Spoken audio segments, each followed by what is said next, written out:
My name is Jessie States. I am the Vice President of Education at MPI, Meeting Professionals International. Is everyone familiar with MPI, at least somewhat? Yeah. Excellent. Good. Any members here? A couple? That's awesome. Thank you, guys. Today we're going to talk about engagement, specifically around engagement at experiences and events like this one. However, the formula that we're going to use to talk about engagement is a marketing formula, it's a marketing methodology, and it can apply to every single thing that you do, regardless of what your role is at your organization. Even if you are on the venue side, on your sales side, if you're on the marketing side, if you plan meetings and events, this methodology works for everything when it comes to engagement. So while we're going to use the lens a lot of the times today around how do you create engaging experiences and how can you as vendors and facilities support those engaging experiences, you can use this all the time. You can use it in your social media marketing. You can use it when storytelling with your clients. You can use it when trying to capture new leads. This is engagement across all spheres and aspects. So as you're going through the session today, you're kind of thinking like, how do I apply that? How does that work for me? That's really more on the event side of things. Just remember that the principles and the elements of engagement are recurrent throughout all different types of engagement. So regardless of how you might utilize these elements and these principles, they are really helpful in just storytelling with your clients, sharing how your facility can support meetings and events, whether or not you want to utilize those toward the design of experiences or anything else. They're really just phenomenal engagement scenarios and ways in which you can engage with your clients and your audiences. So what I want to do today is really articulate the value proposition of why we're here, why we come together to in-person experiences, why we're no longer streaming this event, why we're just content capturing it, why we are specifically looking at what is the new value of the reason why we come together into a space, and what role does engagement play with that. And then how are we utilizing new formats or new ideas, new principles, new methodologies to help us to engage? Again, that can be engaged on-site at a meeting or event, or that could be engaging with our clients or our stakeholders. So how are we utilizing this new methodology to help us with that? And then how can we really facilitate networking and engagement on-site at meetings and events that's fulfilling and meaningful for participants? And how can you help on the facility side to support that? Because what we've really entered, and you've probably already noticed this with your clients, is we've entered this new era of events. And many times, because of the nature of your facilities as IACC facilities, you've already made great process in delivering on this new value proposition, but many meeting professionals hadn't quite gotten to that point yet where they were still having a lot of engagement that was one-sided at their meetings and events. And what organizations have realized is that one-sided engagement is great in a digital environment. You don't need to have one-sided engagement on-site at an in-person meeting where we've brought people together to engage with one another, because that's why we come to an event like this one. It's not to listen to somebody talk to us for an hour. I can put on a webinar and listen to somebody for an hour from the comfort of my desk at home. But why are we here? Why are we here together, and how are we capitalizing on the brain power that we've brought here into this space? That's the power of engagement. That's the new era of meeting events. So we've really started to take a look at how are we truly delivering on that? How are we acting as a strategist for our organizations? You may have heard from your clients that a lot of the ways in which meetings are being delivered has changed a lot. In fact, we did some research around the future of strategic meetings management, and we found that over the past 3 years, nearly every element of design and execution of a meeting and event has changed. And you've probably heard a lot about that from some of your clients. And we talked about that already in some of the sessions that you've attended today. The focus on new procurement practices associated with sustainable events, DEI strategy, and minority-owned businesses. The new focus on priorities for an organization and matching an event's goals to organization-wide KPIs. The fact that we have a whole lot more stakeholders in the space, and your clients are likely talking to you about that, where they have a CEO who suddenly has a great deal of interest in a meeting or event that they've never had that level of interest in before. They've got IT, cybersecurity, their law teams, the financial procurement teams. All of them are far more heavily involved in the the event process than they were before. So there are a lot of ways in which this new era of events has changed, and that's changed why people come on site to meetings. That's changed why organizations host meetings and events in a very spectacular way. So we've identified, after months of research, this new value proposition for in-person engagement, for in-person meetings and events. And that really is to use engagement to do all of these things, to solve problems, to strengthen relationships, to evolve thinking, to create change in some way. All of those things, though, via engagement and not ways in which it was delivered before. So we've been through the whole content is king, right, of the 1990s, and then in the 2000s it was context is king. Well, now we've got a new queen, and she's engagement. And so how are we utilizing this engagement in a unique way that helps us to deliver all of these different methodologies for change, whether that's our customers, our clients, our stakeholders, our participants, all wanting different levels of change for themselves, their business, their organization. But the true catalyst for that change is no longer the content or the context.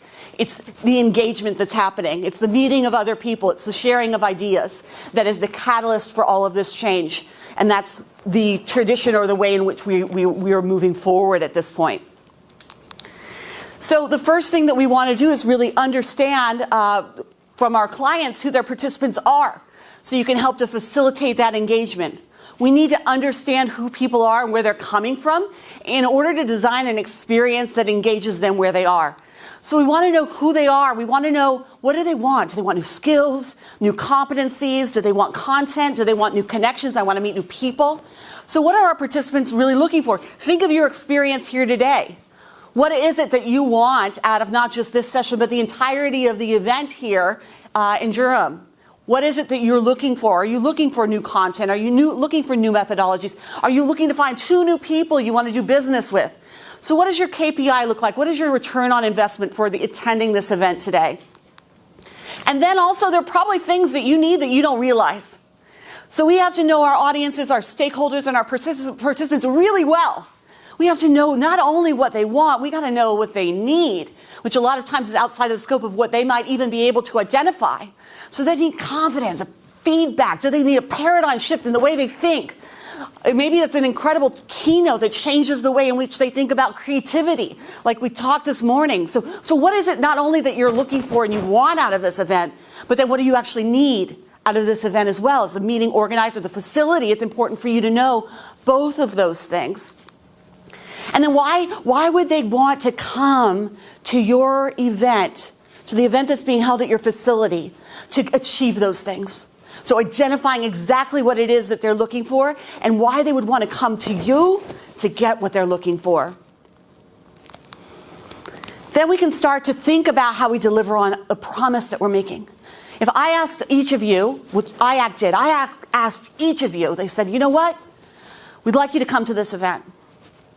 We want you to invest your time. We want you to invest your money. We want you to invest your time away from family, away from work. We want you to close your phones. We want you to put away your email. We want you to make all of that investment, knowing that you're going to go back to the office with an inbox full of emails. That's a big investment we're asking you to make. So there's got to be some reciprocity back. I've made a promise to you that you're going to get something really special out of this experience. If I'm asking you to make that huge investment, getting out of the office, coming all the way here, some of you from very, very far away, what is the promise that IACC's making back to you that's going to give you the return on that investment, no matter how big that investment is? That's the promise that the meeting is making to you, that investment was a good one. And then what kind of session formats can we use? What kind of speakers can we bring in? What kind of engagement activities can we create in order to deliver on that experience, that promise that we've made to our participants, to all of our stakeholders, that you will get a good return on your investment in this particular event? And then how are we going to keep everyone engaged throughout this entire 2.5-day experience? So let's look at some adult engagement insights. What makes people want to make that investment? It's more than a transfer of knowledge. It's more than some kind of subject matter expert coming in here and sharing their knowledge with you that you then take away. Adults don't learn that way. If you tell a child 2 + 2 is 4, they're like, okay, cool, great, I trust you, that sounds right. But adults don't learn that way. You want to know what it means for your context, what it means for your journey back at work, for your professional development. So you need to be thinking critically and purposefully and participate in the education itself. And we'll talk a little bit about what investment looks like when it comes to engagement, because it's really easy to sit and listen. In fact, it's pretty safe, and our brain loves safe things. And sitting back and listening is the lowest level of engagement. How do we make sure that you feel comfortable and safe making additional levels of engagement happen, where you feel like you can share with your peers? You're in a safe place for learning, because that's where the greatest learning occurs. You learn best when you're actually sharing all the incredible knowledge and experiences you've had with your peers, and they're learning from you. So you wouldn't ask a child necessarily, what's your life experience like to help you to understand the formula of 2 + 2 is 4. But that's incredibly important in the adult learning environment for you not only to think about, okay, how do I contextualize this? What does this mean for me within my business and how I communicate with my clients and my colleagues and my participants? But how can I also share that knowledge with others? Because adult learners are constantly asking these two questions: what's in it for me and how do I apply that? And it's very likely you've already asked these two questions several times in the first 10 minutes of this presentation. Well, I don't know. Maybe I made a mistake in coming to this. I don't know if this is going to really apply to me or my business, or what's really in it for me when it comes to engagement. I don't really think that we need to know too much about engagement. It's up to the event organizers and the instructors and the facilitators at your meetings and events to constantly be answering these questions so that your audience is constantly affirmed. They know what it is, how they can apply something, what it means for them in their circumstances, how it can be applied to their business. So constantly answering those two questions: what's in it for me? How do I apply this? Because for the retention of information to happen, we need these things. We need an adult learning environment, and that's where your facilities and venues come in. It's critical for us to have environments where people can engage, where they can come together to share stories, to learn from one another. That's one of the incredible things about the IACC facilities and the promise that you make to the organizations that plan meetings at your venues, is that you are providing that incredible adult learning environment that's going to help people to deliver on their promise to their participants. And then also encouraging that active involvement. Again, you need your facilities and your venues to help with that. You've got to have setups and formats and environments that help to facilitate that active involvement among participants, because active involvement is critical for engagement. And as we talked about before, engagement is the future of events. Then we need to talk about consideration for physical needs, relevant examples of practical skills within that space, a feeling of support and understanding that we are all peers coming together in a safe place where we can be transparent and we can be vulnerable. We can share with one another and learn together. So creating that safe space, facilities and venues, the ways in which you design your rooms and your environments can help to make that safe space happen. So if that's what meeting professionals are looking for, then speak that language when you're talking to your future clients about the investments that you've made in your facilities. We've created these incredible rooms and environments where people feel open and welcome and safe to share. It's part of the design of those experiences, because we want everyone to be using that background of their experience as they overlay that as the lens through which they're viewing their engagement with each other.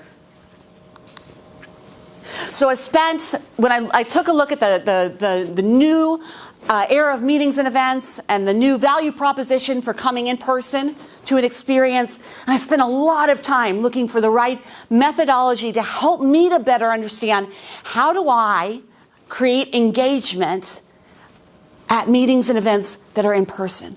Again, engagement being the critical catalyst to creating an experience that's meaningful in the new era of in-person meetings and events. And I finally found a methodology that I thought worked really well. And it was a white paper called The Science of Engagement that was written several years ago by these two organizations. And while the methodology itself, again, is a marketing methodology, which I hope that some of you on the sales side and the facility side will be able to also utilize in some of your communications with clients, we're going to use the lens of events to look at how this methodology is the perfect fit for how we create engagement at our meetings and events. And the first thing that this methodology presents us with is 10 principles of engagement. And again, these can work for the design of experiences like this one. They can work for the ways in which we storytell with our customers and clients. They can work for how we design rooms within our facility. They work for all different types of elements of engagement. So I encourage you to think about them in the context of what you do on a day-to-day basis, as we also look at how they can be overlaid on top of event design to deliver on meaningful experiences for participants, stakeholders, and attendees. The first principle of engagement is that it's finite, not infinite. So that means there's an end to it. It only lasts for so long. You can only gain someone's engagement for a finite period of time before it goes away, unless we implement some of the other elements of engagement to help us to keep that attention longer. But there's only a certain amount of time. There's only a certain amount of time that we have to engage here on site in this 2.5-day event. There's an end to this experience, whether or not IACC extends it further, right? Creates a 360 strategy, which I know that they have for engagement after the event. But for the in-person experience here, it's finite. So how are we capitalizing on engagement while we're here to ensure that we are delivering on that promise to our attendees? It requires reciprocity.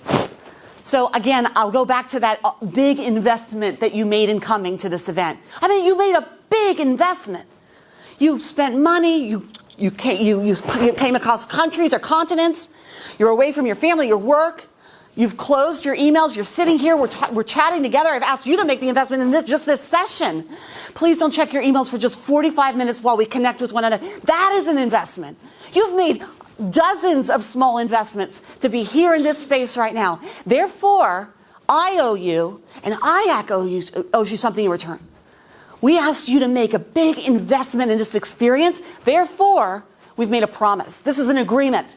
This is a contract that we have together, that by engaging in this experience, by truly leaning in and talking and engaging with one another, by connecting with each other, that you'll get a return on that huge investment that you made. So all engagement, whether you're attending a webinar, whether you're asking a client to come on site to a site visit, every time you engage, there has to be reciprocity there. There has to be equality in that equation.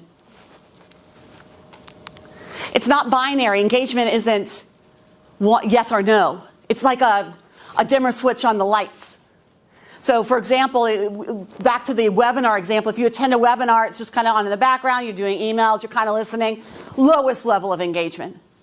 If you are here on site, you've truly committed to this session, you've agreed that we're going to try to talk about engagement in a unique way, and you can commit to not only talking about this now, but also in a few minutes sharing some stories with one another, then that's an even greater level of engagement. So the binary nature of engagement, what we don't want is an event that is all full throttle, all engagement all the time. We want to make sure that dimmer is here, that you have downtime, that you're able to reflect, that you have mindful reflection, that there's some networking activities, sometimes you're thinking about the context, you're having a meal function. Engagement shouldn't be 100% all of the time. But how are you using that dimmer? In the design of your experiences? How are you using that dimmer in the ways in which you communicate with clients? So knowing that it's not binary. It's about what we want and what we like. And when it comes to the design of an experience, or when it comes to some of the things that your client is looking for, those two sometimes aren't the same thing. In fact, sometimes they fight with each other. So think about it this way. What do we want? I would love to have a coffee after dinner. However, I really like to go to sleep. I like to get 8 hours of sleep. I want a cup of coffee. I like to sleep. What are some of the other ways in which we are designing experiences that give people what they want but not what they like, or what they like and not what they want? And is there a way for us to design an experience? Or is there a way in which we can talk to our clients where we marry those two things, where they can have what they want and also what they like at the same time? Could an experience deliver on that? Could the stories that you tell your clients help them to reconcile what they want and what they like? So it's about what people want and what they like. Engagement is delivered immediately. It's not something that's delivered after the fact. Engagement happens right in the moment. And so it's something that we can't necessarily harness and have later. There's an immediacy to it. There's always a call to action when it comes to engagement. What's next? How do I change? What do I do differently? What's different about me now? What's different about my peers now? How do we change how it is that we do business in unique ways? There's always a call to action when it comes to engagement. And whether or not the engagement was worth it, you won't know until after the engagement is over. So that's a decision that you make after the experience itself. So after you attend an experience like this one, how is IACC helping you to post-rationalize that it was good for you? Maybe they send out a graphic white paper. Maybe they create an infographic of what you learned. They have the video content or the recording that they're doing after the event is over. So they're constantly reminding you, hey, remember that was a good experience. Don't forget to sign up next year. You delivered on your investment. So constantly reminding, and this is true with your clients as well, helping them to make the right decision that this was a positive one after the fact is incredibly important to creating engagement. Engagement can be captured and built on. You can only yell so much when people are getting people's attention, when you're wanting them to engage with you. If you continue to yell, they'll start ignoring you. So you have to get their attention and then build on that attention over time. So you'll see that happen as this experience itself unfolds, how the IACC team is building on your engagement over time, leading with a keynote and then having that keynote return tomorrow to build on the story that she started you collecting and sharing earlier today. So how are they taking these building blocks and building up to an experience that's meaningful and engaging? Engagement benefits from multi-layering. So you start and then you build. The negatives are always going to outweigh the positive when it comes to engagement. So in the brain, a negative experience is twice as powerful as a positive one. So if you're starting off your event experience and unfortunately there's some kind of a negative thing that has occurred at registration or when they walk into their guest room or when they have that first breakout session, if there's something negative that happens at the outset, then you are already having to build back to a neutral. So always try to build on positive experiences to outweigh the negatives, knowing that it's 2-to-1. The negative experience is always going to outweigh that positive experience. How many of us, I recall an industry event 10 years ago, and the coffee was really weak. This was a huge industry experience. I'm sure I learned so much. I'm sure the keynotes were incredible. What do we talk about 10 years later? The weak coffee. So that's just a silly example, but do I remember who the keynotes were? Do I remember the content? Do I remember what the takeaways that I had? How I applied them to my events? I don't remember any of that. The only thing we talk about is that negative. So that just means that if there's more onus on us to build up the positive portions of our experiences so that that's the kind of scenario that we're avoiding. And then it marries experience and expectation. Engagement marries what I expect with the actual experience itself. When we under-deliver, that's a disappointment for our participants and our stakeholders. When we over-deliver, it's surprise. It's awe. What an incredible experience. They really over-delivered on what I was expecting. That 45-minute session, I wasn't expecting a whole lot, but boy, did it over-deliver, right? So how are we creating that dichotomy within the experiences that we design and the conversations and engagement that we have with our stakeholders, regardless of who those stakeholders are? How are we over-delivering instead of under-delivering? So what I'd love for you to do now is take just 5 minutes, knowing that these are the 10 principles of engagement, work in small groups, whoever is nearest to you, to define which one you think is the most important and why. Think about it within the context of your own business, and then collectively come up with why collectively you think it's important. Because a lot of these are going to apply differently depending on what it is that you do on a day-to-day basis. So we'll take 5 minutes. You have to define together and agree upon the most important rule of engagement.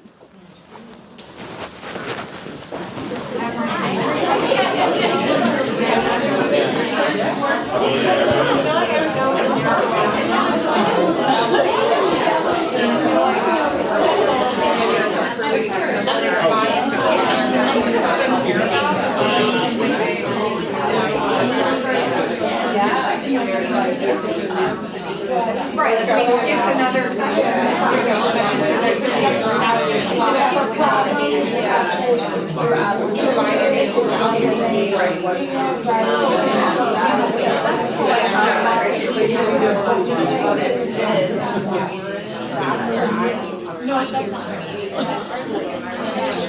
As much as I do something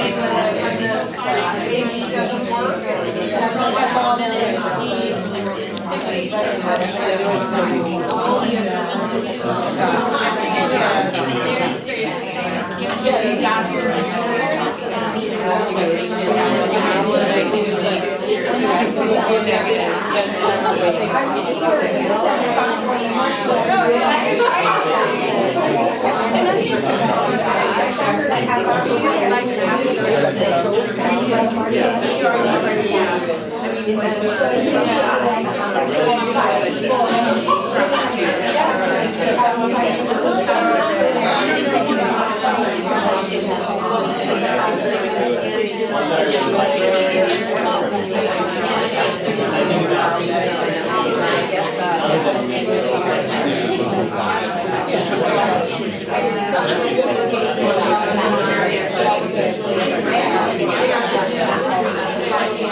Okay.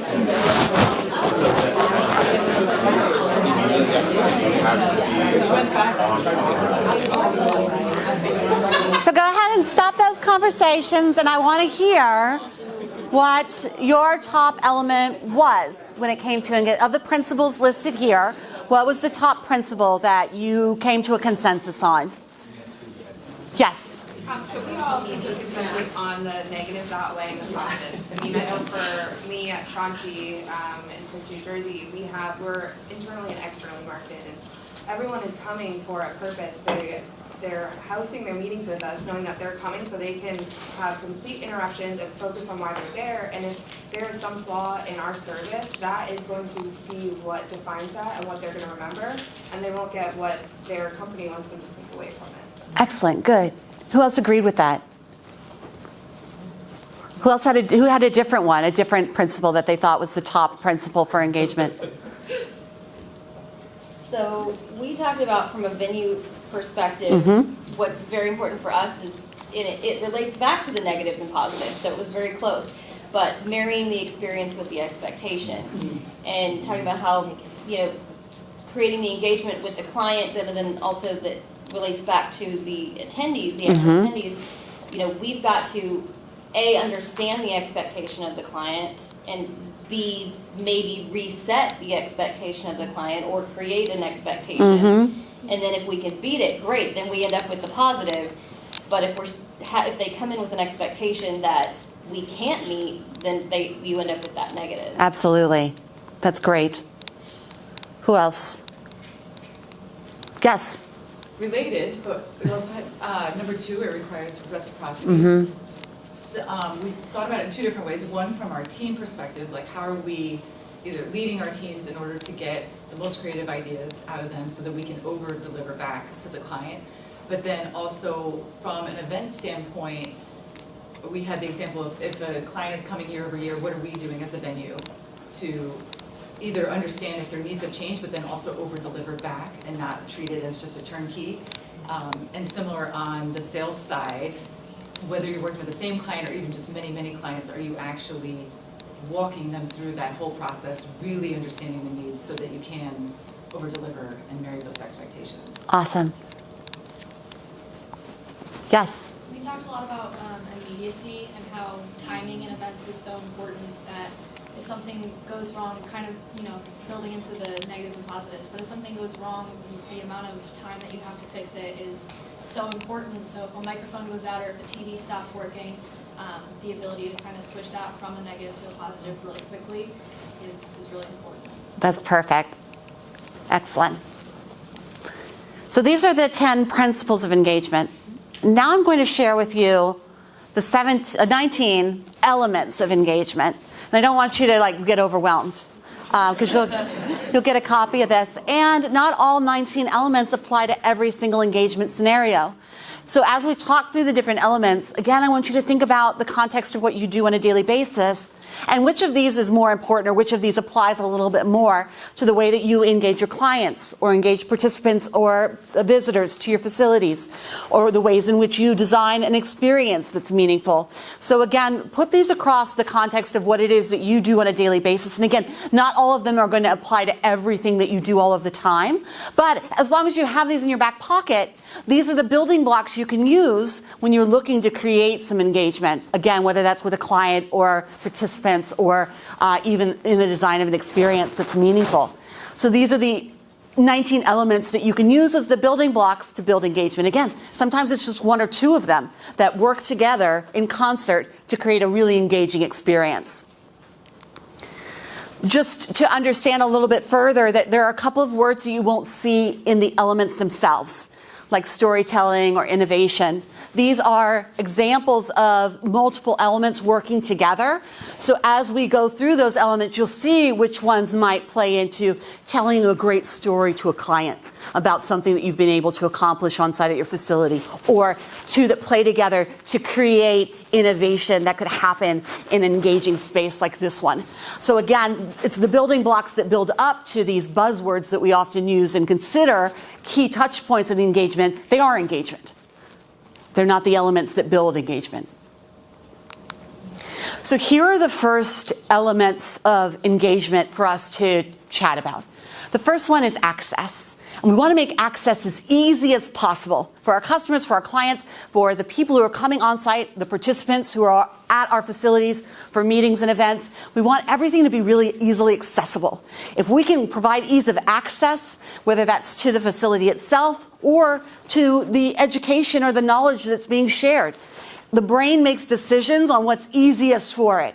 So the easier we can make access to our facility, our event, the rooms and spaces in which we're utilizing, the easier they are to access, the bigger and better engagement is going to be at those meetings and events. And we like pretty things.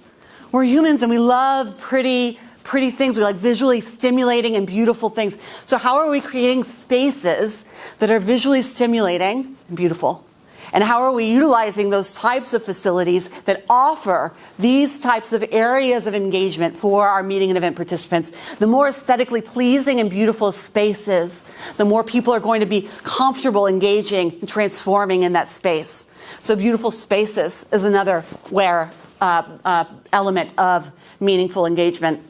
Associations, and not like associations like IACC, but you're already members of IACC, stay members of IACC. IACC's really a great association. But associations with positive things, for example, memories. Associations with a positive outcome for the participants who are on site and experience. How are you, when you're talking to your clients, creating the bridge to associations to nature? To things that make people happy, to the color green. I think about, and this is a very North American reference, but why do we like the TV show Stranger Things? Yeah, it's got a great plot, yeah, sure, but it's the 80s, right? It's the 80s, this nostalgia. It's this memory of this moment in time. It's the association with something that we all find meaningful and a good memory that many of us share. That's why we love the show. How are we doing that in the stories that we're sharing with our clients, in the ways in which we're helping them to design experiences that are meaningful? Are we creating associations to things that people have memories of, that they've experienced pleasure around? Creating that sense of belonging is also incredibly important. It's why we have family units and friend units. It's why we come to conferences like this one. We're finding our family, our affinity families, the things that we have in common. How are we helping people to feel like they belong at our facility, at our venue, within the space that we've created? Is there a way that we can create belonging with our clients, where they feel like they belong to and are part of our organization? They're part of our facility family. They're part of our sense of belonging. So how are we creating belonging, whether it's the experience itself or creating that belonging with our customers and our clients? What we want to deliver on is what they desire, what they feel like they lack. So as we're having conversations, as we're designing experiences, or as we're selling our facility to potential clients, how are we showing them that what they've lacked in the past they will find here? How are we addressing the things that they feel like they need and want? How are we ensuring that we're giving that to them and we're answering that question? What's lacked in the past at your meetings and events? Where do you feel like you maybe fall short a little bit? What are some of the things that you really want for your participants or your organization? How can we help to deliver on that? How can we deliver what people desire? And then finally, empathy, being able to understand where someone is coming from, creating that connection, really bringing ourselves into the shoe print of what it is that they do on a daily basis, whether that's the participants who have come on site to an event, or whether that's our clients and our stakeholders. How are we creating empathy with them? How are we ensuring that we understand from their perspective what they're coming with when it comes to that conversation? So creating empathy as well. What questions do you have about these first elements of engagement? I want you to think about how they apply to some of the things that you do on a day-to-day basis. So here are the next several elements of engagement. Enhancement, meaning that people are always looking to better themselves, whether that's better themselves professionally or personally. How are we delivering on experiences that help to improve or enhance someone's overarching version of themselves? And how are we doing that for our clients too? How are we helping to enhance them in their physical environment? How are we helping to enhance them in the eyes of their organization? What we know about meeting professionals is that they value being the superhero. How are you helping to enhance them into that role of a superhero at their organizations? Escape. Sometimes we come on site to get away from everything.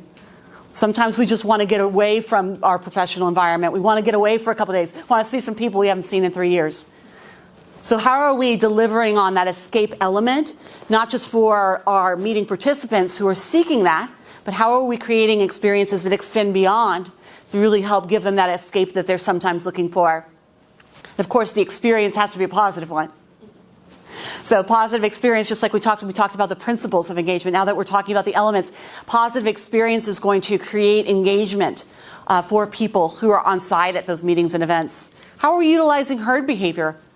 That could be, from the sales side, that could be as easily as collecting stories and testimonials. Your peers really enjoyed our facility. Here are some of the ways in which they did that. You should join them in experiencing this incredible opportunity. But also, how are we utilizing that when it comes to meetings and events? I think about in sessions, a lot of times, the first time you ask a question of the participants, nobody raises their hand. But then somebody does, and then maybe someone else responds, and all of a sudden everybody else feels just a little bit more comfortable and safe engaging in that conversation. But you had to see some brave souls do it first. It's that herd behavior that encourages everyone to engage. Once you see other people engaging and it was safe and they weren't hurt psychologically or otherwise, well, maybe I can be vulnerable. Maybe I can be transparent in sharing my experience and my story. So how are we creating that herd behavior and utilizing that to help everyone feel safe and engaging on site at our experiences? And our engagement should always have integrity, should always be transparent. We should always share why we made certain decisions and how we came to this decision and how we designed this session in order to help engagement. So how are we utilizing integrity and transparency in everything that we do in all of our engagement, whether that's with our clients or our participants? And of course, intrigue. Everyone loves a good mystery. There's always that element of curiosity that really humans love to lean into a little bit. So how are we creating some mystery around the experiences we design? And then the final elements of engagement are involvement, and that's asking everybody to take a risk, no matter how small that risk may actually be, but getting people to become involved in content and become involved with each other and have that engaging experience. That's asking them to be vulnerable in some way. So how are you encouraging that active involvement? And including having meaning associated with your experience. We all have shared values, which we'll get to in a minute. Meaning means that we're all working on something together. Whether it's a great big challenge that our industry is facing, whether that's working on some kind of a shared value or some kind of a shared work that we're doing to leave a positive footprint, perhaps when we leave on the local environment or the local community. How are we creating meaning associated with our meetings and events to create that engagement that we're looking for? Newness is definite, though. It has an ending. And especially when the event planning process, at the outset of planning an experience, something that's new at that moment probably isn't new necessarily anymore once you get to the end of it. So newness is a great element, but it's hard to use. And it's something that you want to use in very specific areas and very carefully as you think about how are we utilizing newness without it getting old too quickly. Of course, sensory experiences, that's pleasure. So it's the incredible food that we've been experiencing while we've been here. Anytime you can provide a sensory experience that's pleasurable, that's going to increase engagement. That's going to increase people trusting in the experience just a little bit more. So that pleasure aspect to the experiences that you provide for participants at your facilities. Of course, respect is incredibly important. I have to respect you. You have to respect me. In order for us to engage fully, we need to understand each other and have some kind of, again, shared values that we can both talk about and discuss and relate to. And then finally, social totems, which there was an anthropologist involved in writing this paper, so I might call it social ladders. But how are we creating opportunities across demographics for people to engage with each other? So that's ensuring that we've got the CEO and the entry-level worker in the same room together, engaging and learning from one another. How are we creating environments and spaces where that can happen? It can happen organically. Again, something that many of you already offer. But if you start to think about the ways in which you communicate with clients and customers using these elements, then it might shape the conversation a little bit differently on what it is that you can provide and how that plays into the new value proposition of coming together, which is indeed that engagement. So as you talk about your facilities, as you talk about your venues, maybe some of these elements can filter into some of the ways in which you communicate to meeting professionals on how your venue or facility can fulfill on an engaging experience. So these are the 19 elements, and again, you'll get a copy of this presentation, so you will have them all. But we are at the end of our time today, so I just wanted to say thank you so much. We really appreciate it if you could scan the QR code and just connect with the MPI Academy. We've got a lot of training programs like this one. We can come in depth, train your teams, do a lot of group work, and think about the ways in which you're marketing to meeting professionals and speaking this new language of meetings and events with them. So happy to share that with you. And then, of course, we have a conference coming up as well. For those of you who are MPI members, you know this. We're going to be in Mexico, on the Caribbean. It's going to be an incredible experience. I would love for you to join us.